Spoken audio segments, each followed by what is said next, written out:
4 tips to make your concrete casting a success.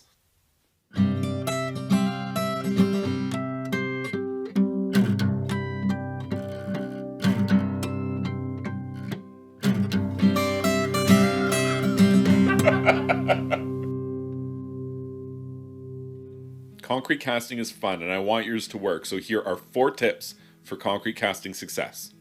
Remove excess release agent.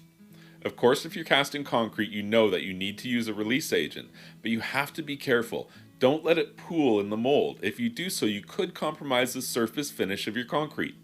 This is especially true for detailed mold working, where you could end up with some pooling mold release down in the recesses of your mold. Be diligent about applying mold release to the entire mold, but be equally as diligent about removing any excess.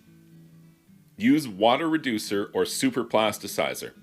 The placement viscosity of your concrete or mortar mix is so important for concrete casting. But the reality is that if you use too much water, you really compromise the finish strength, and I mean by a lot. So it's very important not to do that. And how do you do that? You use super plasticizer or water reducer, just as it sounds, water reducer. Water reducer doesn't replace water entirely, only partially. But in doing so, it gives you the same effect like you added a whole bunch of extra water to the concrete, except it doesn't compromise the finish strength.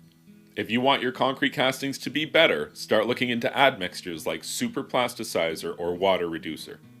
One of the best tips that I can give you for casting concrete and success is paint your mold with a slurry before you pour in your concrete.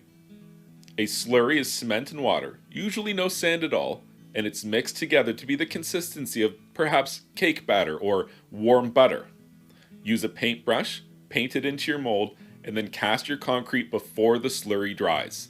Having a high concentration of cement in that surface layer means that you'll get a high level of detail in your casting, but more importantly, you'll avoid honeycombing in the finish. Ideally, vibration takes care of all of the honeycombing in your concrete casting, but not always. And painting with a slurry goes a long way towards solving that. Speaking of vibrating your mold, that's the next tip. It's so important to vibrate your concrete casting to get all of the air bubbles out. At the professional level, they would have tables that vibrate everything that they're working on, and they do it for a long period of time to really get all of the air bubbles out. And you'll notice that in the finish, there is absolutely no honeycombing at all in professionally cast concrete products. At the hobbyist level, it's going to be a lot harder for you to recreate that. You could use a rubber mallet and tap the side of your mold, but you'd be tapping for an awful long time to get all of the air bubbles out.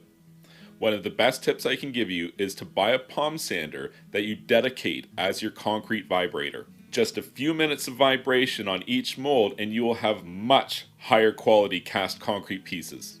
There's a lot to know about working with concrete and casting concrete in molds, but these 4 tips will definitely head you down a path of success.